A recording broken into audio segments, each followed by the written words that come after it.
Hola, bienvenidos nuevamente al Laboratorio Científico ASF. Hola, Yanni, ¿cómo estás? Hola, Carla. ¿Qué tienes? ¿Por qué tienes esa cara? Es que la clase de física de hoy fue sobre el comportamiento de los gases y las leyes de los gases, pero la verdad no entendí nada y me dio pena preguntar. ¿Tú me puedes ayudar? Y así aprovechamos para que los muchachos que nos están viendo aprendan sobre el tema. ¿Qué opinas? Claro, me parece excelente. Además es una muy buena oportunidad y no te preocupes, ya verás que en el laboratorio ASF lo vas a entender muy bien. Pero recuerda también que es súper importante pedir ayuda a tus profesores. No pasa nada si no entendiste a la primera. Ellos te pueden ayudar las veces que lo necesites. Ok, lo haré la próxima vez, Carla. Bueno, me parece bien. Entonces empecemos. El comportamiento de los gases y las leyes tienen relación con lo que vimos hace unos días sobre presión. ¿Lo recuerdas? Sí, claro. Bueno. ¿Recuerdas la experiencia de la botella aplastada? Sí, la recuerdo. Bueno, muy bien. En esa experiencia de la botella, cuando agregamos el agua caliente hasta la mitad, la otra mitad se llenaba de vapor de agua o de agua en estado gaseoso, desplazando el aire que había en el interior de la botella. ¿Lo recuerdas? Sí. Recuerdo también que al tapar la botella y enfriarla rápidamente, el agua pasaba de estar en estado gaseoso a estar en estado líquido. Perfecto. Entonces, cuando el agua al enfriarse pasa de gas a líquido, varía su volumen y esto hace que se ejerza menos presión al interior de la botella. Por esta razón, la presión externa, es decir, la presión atmosférica, que antes era mayor, aplastaba la botella. Ah, cierto, ya me habías explicado bien eso. Esa experiencia con la botella nos muestra cómo los cambios de temperatura en los gases pueden afectar significativamente su volumen y presión. De la misma forma que si hay cambios en la presión de un gas, se afecta su volumen y temperatura. Carla, se me acaba de ocurrir un ejemplo. En la olla pitadora que tengo en mi casa, como la que tenemos aquí, cuando se pone en la estufa para preparar los frijoles, por ejemplo, ¿pasa esto de los gases y la presión? Muy buen ejemplo, Yanni. Precisamente, la transferencia de calor hace que aumente la temperatura del agua dentro de la olla hasta convertirse en vapor. Y de igual forma, aumenta la presión, facilitando la rápida cocción de los alimentos. Ah, ya entiendo. Porque los frijoles antes de meterlos en la olla son duros y al salir son blanditos. Exactamente, muy bueno. Entonces, para entender el comportamiento de los gases, debemos partir de las relaciones que existen entre la masa o cantidad de gas, su presión, su volumen y temperatura. Para entender cómo se comporta un gas, ¿necesito todo eso, Carla? Sí, señora. Parece complejo, pero no lo es. Presten mucha atención. Cuando conocemos los valores de las propiedades del gas, conocemos su estado. Si alguna de estas propiedades cambia, podemos esperar que las otras también lo hagan. Y entonces, el gas experimenta una transformación y pasa de un estado a otro estado. Ok. ¿Qué significa que las propiedades del gas puedan cambiar? Significa que debe tener ciertas condiciones iniciales y ciertas condiciones finales para cada una de las propiedades. No entiendo mucho. Listo, te explico, no te preocupes. Cuando una cantidad de gas pasa de un estado con ciertos valores para su volumen, masa, presión y temperatura, a otro estado con uno o varios valores diferentes de esta misma propiedad, decimos que este gas sufre una transformación. Ah, ya estoy entendiendo. Pero para hablar de transformaciones de un gas, ¿tengo que cambiar todas las propiedades del gas al mismo tiempo? No. Pongan mucha atención. En las transformaciones que puede experimentar un gas, es posible controlar alguna de las propiedades. ¿Recuerdas cuáles son? Sí, son masa, volumen, presión y temperatura. Muy bien. Pues además de controlar algunas propiedades, debemos observar la manera en que cambian las otras. Las relaciones que se dan entre esas propiedades se resume en unas leyes experimentales que se cumplen para los que se denominan gases ideales. ¿Gases ideales? Ay, me hablaron de ellos en clase, pero... Ya sé, hagamos algo, déjame terminar y te explico bien. Para los gases que se encuentran en la naturaleza, como el oxígeno, hidrógeno, nitrógeno, entre muchos otros, o gases reales, tales leyes se cumplen cuando estos gases están sometidos a pequeñas presiones y a altas temperaturas. Ok, ahora nos toca hablar de las leyes, ¿cierto? Espero hoy sí entenderlas. No te preocupes, Yanni. Te voy a explicar paso a paso cada una de las leyes que se relacionan con todo lo que hemos aprendido. ¿Están listos? Listo. Perfecto. Entonces, la primera ley se denomina transformación isotérmica y ley de Boyle. ¿Transformación hizo qué? Transformación isotérmica. Se llama así porque la transformación ocurre cuando la temperatura y la masa de un gas se mantienen constantes, mientras que este es sometido a una variación de presión, lo cual ocasiona una variación en su volumen. Carlita, ¿me explicas con un ejemplo, porfa? Claro. Mira, podemos utilizar el ejemplo típico de la jeringa. ¿Listo? ¿Recuerdas el laboratorio de los fluidos? Sí, claro. Bueno, listo. Entonces, ¿recuerdas que al poner el dedo, bueno, claro, primero llenarla con aire, y al poner el dedo y empujar fuertemente el émbolo, vimos que a medida que aumentaba la presión ejercida sobre el gas, el volumen disminuía? Es decir, que se comprimía. ¿Lo recuerdas? Pues entre estas dos variables se da una relación inversamente proporcional.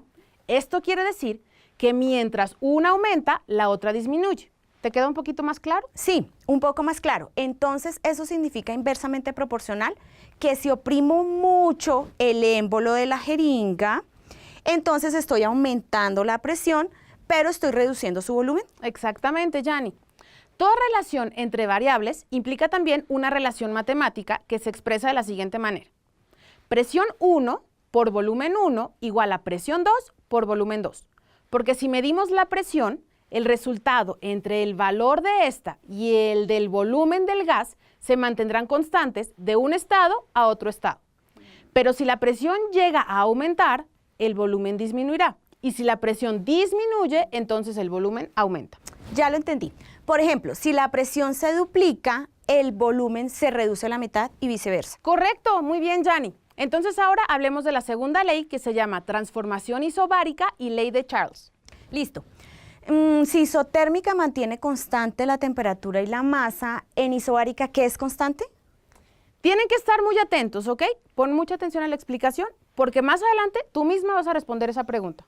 ¿Lista? Lista. Bueno, cuando se transfiere calor a cierta masa de gas, su temperatura aumenta, ¿cierto? ¿Cierto? Bueno, entonces, al aumentar la temperatura del gas, las moléculas que lo componen aumentan su energía térmica y chocan constantemente para separarse. Esto lleva a un aumento en el volumen del gas, es decir, que el gas se expande. Ah, eso es lo que sucede con los globos aerostáticos, ¿por eso pueden volar? Exactamente, Yanni. Aprovechemos y ya que diste el ejemplo de los globos, hablemos sobre ellos, ¿te parece? Me parece. Vemos en los globos que a medida que aumenta la temperatura del gas, su volumen aumenta también. El gas se expande haciendo que el globo se infle. Ese aumento del volumen ocasiona una disminución en la densidad del aire al interior del globo, dando como resultado que el globo se eleve. Hagamos nosotros el ejercicio, ¿te parece bien? Me parece. ¿Qué tengo que hacer? Pues mira, quitemos por el momento la olla pitadora y entonces toma el recipiente, por favor, y ponle en la boquilla el globo. ¿Me ayudas, Carla, porfa? Claro. Listo. ¿Así? Listo. Ahora entonces, debemos calentar el recipiente, pero para hacer eso hay que prender la hornilla. Listo. Perfecto. Ahora, por favor, pon el recipiente. Y vamos a esperar 10 minutos a ver qué le pasa al globo. Listo.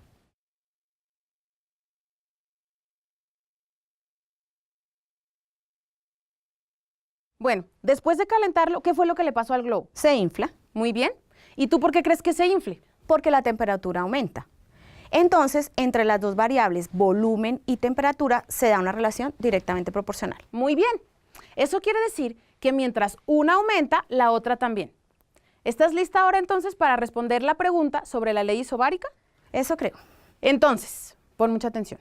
Si hemos hablado de volumen y temperatura para esta ley, entonces, ¿qué variables deben de ser constantes? ¿La presión y la masa? Perfecto, muy bien. ¿Recuerdas que para la ley anterior había una expresión matemática para representarla? Sí. ¿Esta también la tiene? Claro, todas la tienen. Para la transformación isobárica se expresa de la siguiente manera. Volumen 1 sobre temperatura 1 igual a volumen 2 sobre temperatura 2. Debido a que si medimos la temperatura y el volumen al inicio y al final del proceso, podremos encontrar que habrán aumentado en la misma proporción. Así que la división entre esos dos valores será una constante. Ok, entonces si la temperatura aumenta en la misma proporción, ¿lo hace también el volumen? Y si la temperatura disminuye, entonces en proporción, ¿el volumen disminuye también? Exactamente. Entonces para esta ley, si la temperatura se duplica, ¿el volumen también lo hace y viceversa? Excelente, Yanni. Vamos ahora con la tercera ley, que se llama transformación isocórica y ley de Gay-Lussac. Carla, déjame intentar encontrar las variables que son constantes para esta ley. Para la ley de Boyle, la constante es la temperatura. Para la ley de Charles, la constante es la presión. Para la ley de Gay-Lussac, la constante podría ser el volumen. ¿Acerté? Acertaste, Yanni, muy bien. Entonces ahora les voy a explicar esta ley con un ejemplo. Cuando ponemos en la estufa la olla pitadora, como la que tenemos acá, existe una transferencia de calor hacia la olla, los alimentos y el agua contenida en ella. ¿Estás de acuerdo con eso? De acuerdo. Listo. Esa transferencia de calor produce un aumento en la temperatura de cada uno de esos cuerpos y sustancias. ¿Hasta aquí vamos bien? Muy bien. Perfecto. En el caso del agua, ese aumento de temperatura ocasiona que sus moléculas, al moverse más rápido, lleven a que el estado del agua cambie y se transforme en vapor de agua. Ah, sí, ya habíamos hablado de eso antes. Entonces, el gas que está dentro de la olla pitadora, cuando está caliente, ¿es el que ocasiona que la olla empiece a sonar como con un silbido? Exactamente. Pero eso es debido no solo a la temperatura, sino a que está aumentando la presión dentro de la olla. Mientras la olla se calienta, el gas sigue aumentando su temperatura y las moléculas se mueven cada vez más rápido chocando contra las paredes. Y estos choques ejercen una fuerza sobre las paredes de la olla, aumentando igualmente la presión que ejerce el gas. Ok, utilizando tus palabras, Carlita, ¿puedo decir que la relación que existe entre estas dos variables es directamente proporcional? O sea, que al aumentar la temperatura en la misma proporción aumenta la presión, ¿cierto? Pero, ¿cómo logro que el volumen sea constante? Solo puedes mantener el volumen de la masa del gas constante mientras la olla permanezca sellada. Súper, me está quedando súper claro. Me parece muy bien. Aún no hemos terminado. De esta ley nos falta la expresión matemática, que se da de la siguiente manera. Presión 1 sobre temperatura 1 igual a presión 2 sobre temperatura 2. Porque si medimos la presión y la temperatura al inicio y al final del proceso, encontraremos que ambas aumentaron en la misma proporción. Así que la división entre esos dos valores será una constante. Es decir, que si la temperatura aumenta en la misma proporción, lo hace la presión. Y si la temperatura disminuye, entonces, en proporción, la presión disminuye también. Ok, Carlita, llámese la última frase. Si la temperatura se duplica para un volumen constante, ¿la presión también lo hace y viceversa? Muy bien. ¿Eso quiere decir que terminamos? No, señora, no tan rápido. Nos hace falta una ley más, la ley combinada de los gases. ¿Están listos? Listo, dale. Bueno, ok. Tranquila que hemos estudiado cada uno de los ejemplos de manera muy clara. Con base en ellos, tú has podido encontrar las variables que hacen parte de cada una y sus relaciones. Entonces, no ha sido tan complicado si te das cuenta. Mira que las relaciones que hasta ahora hemos estudiado entre presión, volumen y temperatura de un gas, las podemos combinar en una sola expresión llamada ley combinada de los gases. Esta ley se utiliza comúnmente para poder conocer cómo se comporta una de esas variables, presión, volumen y temperatura, mientras que las otras dos cambian a una segunda condición para una cantidad constante de gas. Listo, facilísimo. Entonces, para esta ley, la constante es la masa. Excelente, Yanni, muy bien. Esta ley dice que el volumen ocupado por una cantidad de gas varía de manera inversa con la presión que sobre éste ejerce. Si la presión aumenta, el volumen disminuye y viceversa, y varía de manera directa con la temperatura. Igualmente, si dicho volumen se mantiene constante, la presión variará de manera directa con la temperatura. Qué lío, muchas variables juntas, Carla. La ley combinada entonces relaciona la ley de Boyle, la ley de Charles, la ley de Gay-Lussac, ¿verdad? Así es. Y esa combinación de las tres leyes se expresa así. Volumen 1 por presión 1 sobre temperatura 1 igual a volumen 2 por presión 2 sobre temperatura 2. Carla, entonces, para resumir esta ley, puedo decir que para una cantidad de gas constante, el volumen es inversamente proporcional a la presión y directamente proporcional a la temperatura que soporta. Perfecto, ya te quedó clarísimo.